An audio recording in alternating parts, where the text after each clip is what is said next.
Okay, I'll call this meeting to order of the Roads Education Organization, special meeting of the Governing Board, Thursday, March 26th. I think I'll ask for a roll call, but I think we'll waive flag salute out of a matter of practicality. I appreciate the staff trying to do that. Roll call, please. All right, Vice Chairman Harrigan? Here. Secretary Halverson?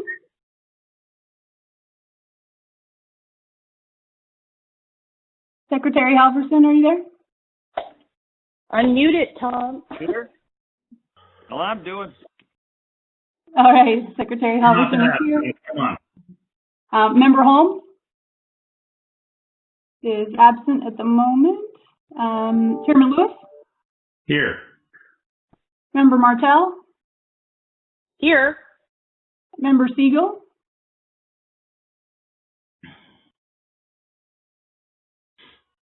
Member Here. Siegel, are you there? Yep, thank you. Yes, I am. And, thank you. And Member Sutherland? Here. Excellent. Great. Thank you all for being able to make it. Are there any modifications to the agenda? If not, I will entertain a motion to approve the agenda. So approved. So moved. Second by OJ, moved by Pat. Any discussion? All those in favor say aye. Aye. Aye. Aye. Opposed? Okay, thank you. Now is the time and place for any member of the public wishing to comment on items on the agenda, as this is a special meeting. Are there any members of the public that would like to comment on the agenda?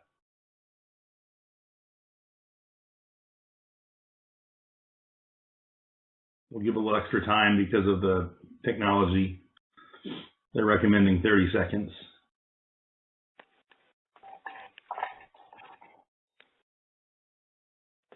Okay, hearing no members of the public, I'll move on to discussion action items.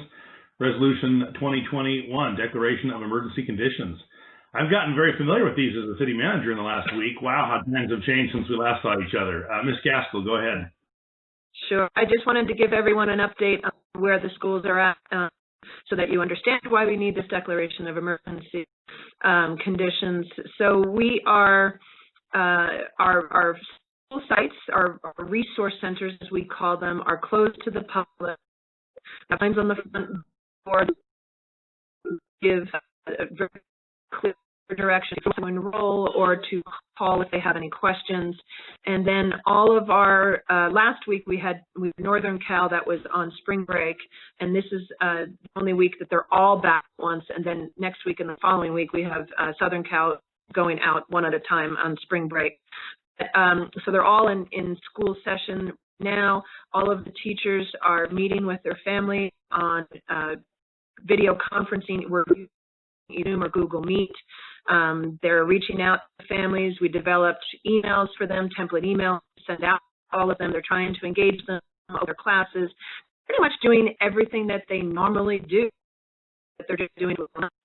There are some students on a case-by-case basis, if parents have requested it, that will be coming to a resource center to get one-on-one special ed services. And again, it was up to the fifth if felt that necessary, and no employee is being forced to come to school site at this time. It's all voluntary. And then, of course, once they are on the site, they are having to remain 6 feet away, and we are having no more than 10 people on a resource center at a time. Right now, it's far from less than that. It's usually 2 or 3. We have our classified staff, our front office staff, on a rotate, on a restricted day. Instead of their normal 8 to 5, they are on the school site 9 until 2. But again, if there are no education specialists or special ed teachers meeting with any families, or no other teacher that needed to come to the school site, and they have to sign up for that in advance so we can monitor the MAP 10 being at a resource center. So schools online schedules where they sign up for that if they need to come to the school site to use the printer or something. Then if they're not on the school site, we are actually letting the classified front office staff go at noon.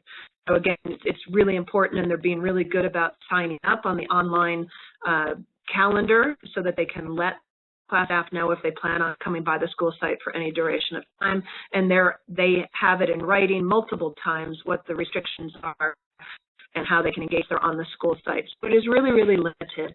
My concern or whatever premonition is, as time goes on, and especially if the federal government does lift sort of their idea of social distancing any time in the near future, while California is still under a stay-at-home, my concern is that more and more families will get very tired of being at home. They will see that their student is not progressing as well, and they will ask for more face-to-face at the resource center. And we can do that, again, under the same guidelines that it's, voluntary for the teacher. If the teacher has any medical conditions or anything related to what the Department of Health has suggested are the restrictions, then we ask for a doctor's note, and we can do it. But my gut says I'm going to start asking more and more. Maybe not, not, to be honest with you. So that's kind of where we're at. All these resource centers are completely closed to public, very, very strict, limited case-to-face about all of these county health regulations. And that's essentially where we're at. We're trying to get as many kids to work as possible. I'm getting a message that my speaker is not good, so I'm going to dial into the phone number and see. Yeah, you're going in and out. Okay, sorry, it's probably mine then. Give me 1 second here. Liz, can you scroll up so I can quickly see it without opening up any other windows, the dial-in?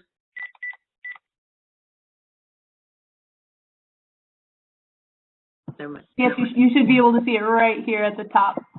Oh, got it. Okay, it's just delayed. You know how it is. Okay. I'm telling you, after I'm this week dialed back to go to work for our EOC meetings Monday, Wednesday, and Fridays, and work from home Tuesday and Thursday. And I think as we work through this, what we expect of each other socially and how we conduct business, I think will be forever changed. I really do. I do too. I agree.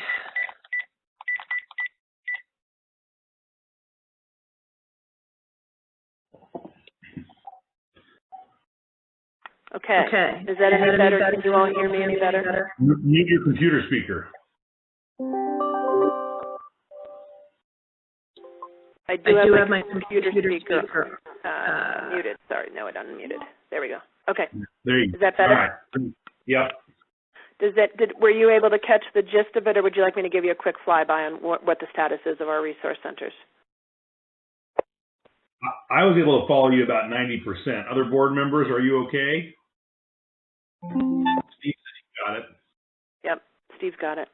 Essentially, we're closed to the public. We have very, very limited face-to-face contact with students as requested by a parent at the school site, period. That's kind of it. It sounds like you're following the guidelines and we're open a lot more than I thought we would be, which I'm pleased. Our public school district has totally failed. They were caught so off guard they moved spring break on top of this week. They could have more time to prepare. It's really embarrassing. I've been in touch with several of our local schools.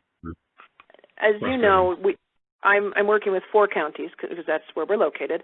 So I was counting from starting that Sunday when I left you all, when I left our last board meeting and drove home in the storm. I literally had conference calls and Zoom calls all day, and so I've had 42 conference Zoom calls, since last Sunday, meeting with our counties. And Jim, just along those lines, many school districts were caught off guard, and some also elsewhere did move their spring breaks. I mean, the beauty of what the situation we're in is we actually are prime for this. I mean, we are uniquely set up to be able to just roll right into this. And that's the good news. The follow-up from the State Superintendent of Public Instruction after the stay-at-home order by the governor, he said, we want our schools open for essential employees, and we need to have essential employees, and you need to determine who essential employees are. And I even have a template letter that I'm using to give those employees, to name them as essential employees in case they get stopped on the streets, for being on the streets or what have you. Not all of our sites have staff name badges, IDs. So they now have those forms if they're going to come onto the campus signed by me. So, so we're considering our teachers essential employees because schools have been determined to be essential, and we're required to be educating them. Even the California Department of Education's webpage has this flow chart under their distance learning where it suggests that in order to provide distance learning, you might have to do something face-to-face at your school sites. And again, they're talking mostly to these, unified school districts and large school districts saying, you need to do this. And daycare was also a quote-unquote recommendation requirement, however, whatever you want to call it. But they literally have face-to-face instruction and computer labs as recommendations for providing distance learning. So we're not in any violation as long as we're following the health codes. But again, it's been very, very, very limited as to who actually wants to come to the school site, understandably. Are there questions from board members about how the school is operating? It sounds solid to me. Thank you. Agreed. I have no doubt we're doing everything that we can for the parents. But I have a question, though, Jana. What are some of the things that the parents are asking for, if anything, that we're having a hard time delivering? Oh, great question, Steve, and I forgot to mention that. One of the suggestions from the Department of Ed is also to do a tech survey. As you can imagine, there are many school districts in the state of California that have not moved over to a one-on-one, what they call a one-on-one, which means they have a computer for every kid. No less laptops, no less internet access. And so we did a survey, and we asked families 3 questions. We asked them if they had adequate access to the internet, connectivity in their home. We asked if they had a computer that the student can use on a daily basis. And then we also asked if they had any desire to meet with their teacher face-to-face, because I wanted to get a general idea as to how many are out there that want that. So we actually have a record of all 4 of our school sites, of everybody, and they had to add their names. These are not confidential surveys like many of our other surveys are.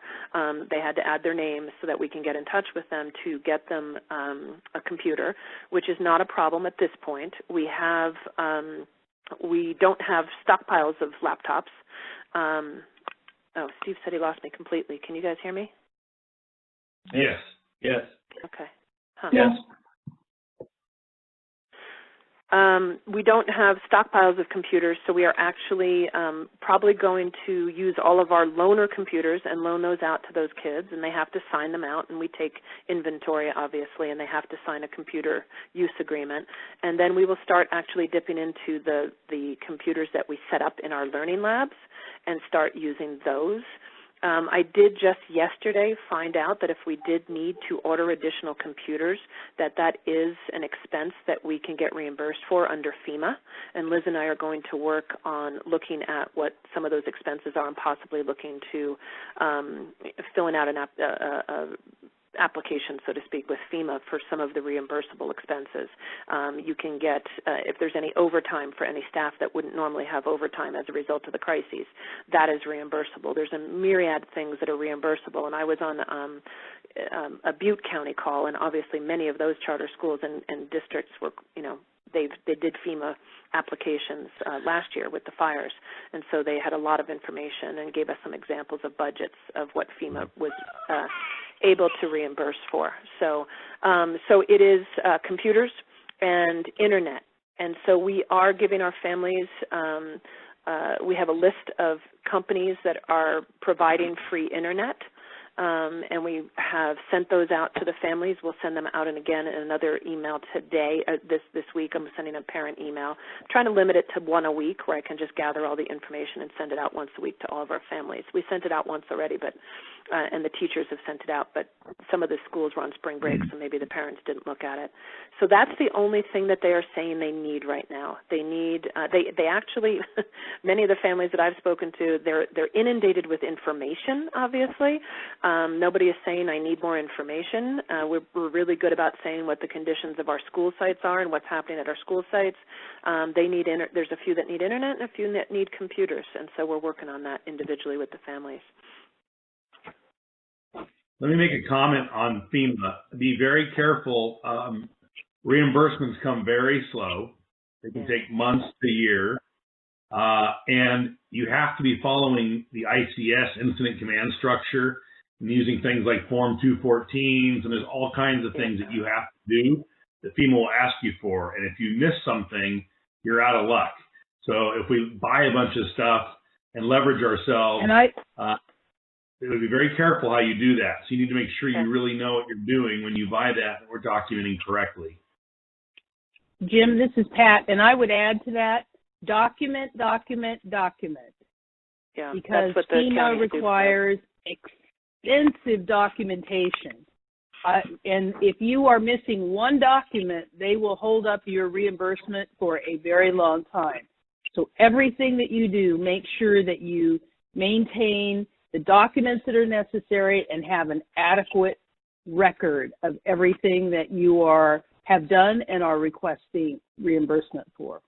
So Jana, I have staff, every single staff person that's essential involved with the emergency every day keeps a daily log of their activities, what they spent. I keep a log of everything I directed to be spent and how it relates to the disaster, and I'll be doing that for months potentially. And then those will all be assimilated and sent over to our finance section, which is because we're in a declared emergency now. The city departments are different, and that will be processed for reimbursement. And so there's very specific ways to do that. I would suggest, Liz, that you meet up with one of your counterparts at one of the county offices that we have a good relationship with. I know that's many of them, and have them talk you through the incident command structure, the FEMA reimbursement procedure, the paperwork. And until you're comfortable with it and believe you can get our staff on board, we don't buy anything with the thought of getting reimbursed. That would be my suggestion. Will do. Thank you. Yeah. The call that I was on yesterday was with Butte County, and they said Travis and Lisa would be happy to help Liz on that. Travis Haskell and Lisa Anderson at the county office. So yeah, that's really good information. She did, the county superintendent, Mary Sakuma, did say you have to document things really well, but she didn't go into a lot of detail. So thank you, Pat and Jim. That's really helpful. Having everybody kind of track what they're doing on a daily basis. They didn't mention that, so thank you. So my next question would be, unless there are other questions from board members, about the resolution itself that you have before us. So Pat and I are very familiar with emergency declarations of disaster, that a city manager then becomes director of emergency services, and there's certain authorities that open up and certain abilities, and those are then ratified by the city council. So I take it that's what you're asking us to do. I'm not used to this declaration of unilateral action. My mind isn't quite that universal, but this may be the standard form for superintendents. So I wanted you to speak to us as to, is this the standard form for superintendents? Is this pretty common of what a school would do as it relates to what Pat and I may be more used to? And at some point, do these actions have to be ratified by the board? Great question. Yes, this is a standard form that we did get. It's been modified, for charters a little bit by our attorneys and other schools, but it is actually a template from Los Angeles Unified that has been modified a little bit. So it's so that, you can imagine a school board does not have the ability to meet as frequently as the actions that are necessary. So, for example, we will make a decision in the next week or so, Liz and I, together with using our data. And if you would like us to involve, you all let us know. I was going to ask this question, but we're going to make a decision whether or not we're going to use the ADA through February 29th as what we get funded off of for P2, because that's what the governor's declaration said. They would essentially use that as a point in time to fund us for all of our money for this school year, or whether we're going to continue, which we are allowed to do, to document ADA and our students' attendance, because we are virtual and the kids are used to this, and continue to claim ADA through April 12th, which is our normal deadline. So it's allowing those kinds of things that it's just really going to come down to, we're going to do whatever is going to be best for the schools, and you trust us to do that. Financially and get all the pieces and all the information necessary. So it's things like that that are decisions that we need to make. That's a perfect example. I have no problem with the concept. Yep. and whether or not you want us to ratify them, I think maybe one thing we could do is keep a list of all of the things that were decisions that were based on the crises and would probably be affected by this resolution, and we could bring them to you at the next board meeting so you can ratify them. I think that's a good idea. No, I think what I do is I do keep track of a list of anytime I buy something over my purchasing authority. I keep a list of that. I try not to, but if I need to do that, i.e.